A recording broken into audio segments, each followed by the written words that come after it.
Properties ಇನ್ ಮೈಸೂರು. ಇದು Mysuru city ಸೆಂಟ್ರಿಂದ 50 kilometre distance.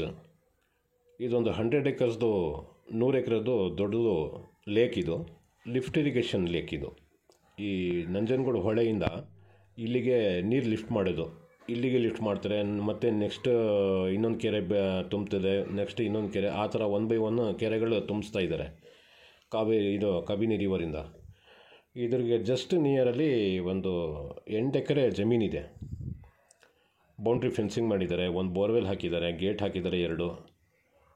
Red soil, full ಕೆಮ್ಮಣ್ಣು. 35 ಲಕ್ಷ ರೂಪಾಯಿ ಒಂದು ಎಕರೆಗೆ ಹೇಳ್ತಾ ಇದ್ದಾರೆ. ನೋಡಿ, ಮಡ್ ರೋಡ್ ಇದೆಯಲ್ಲ, 2 ಕಿಲೋಮೀಟ್ರ್ ಮಡ್ ರೋಡ್ ಇದೆ.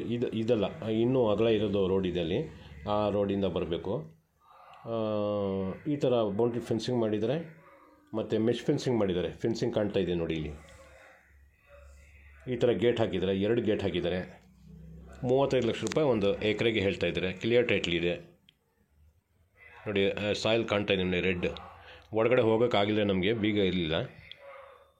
ಇಲ್ಲಿ ಮಣ್ಣು ಕಾಣ್ತಾ ಇಲ್ಲ, ಅದೇನೆ ಉಳುಮೆ ಮಾಡಿಬಿಟ್ರೆ ಇನ್ನೂ ಕೆಂಪು ಕಾಣ್ತಿದೆ ಇದು. ಇದಕ್ಕೆ ನಂಜನಗೂಡು ಕಡೆಯಿಂದನೂ ಹೋಗ್ಬೋದು, ಟಿ ನರಸೀಪುರ ಮಾರ್ಗನೂ ಹೋಗ್ಬೋದು. ಬೆಂಗಳೂರಿಂದ ಬಂದರೆ ಟಿ ನರಸೀಪುರಗೆ ಬಂದು ಹೋಗಬೇಕು.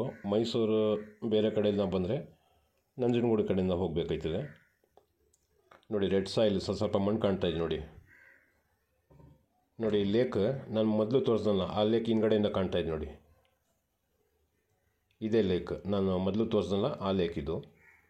ಎಲೆಕ್ಟ್ರಿಸಿಟಿ ಎಲ್ಲ ಇದೆ. ಒಂದು ಬೋರ್ವೆಲ್ಲು ಹಾಕ್ಕೊಂಡಿದ್ದಾರೆ. ಈ ಕಡೆ ಎಲ್ಲ ಬೋರು 100ರಿಂದ 150 ಅಡಿ ಹಾಕಿದ್ರೆ ಓವರ್, ಅಷ್ಟೊಂದು ನೀರು ಇರ್ತದೆ ಇಲ್ಲಿ.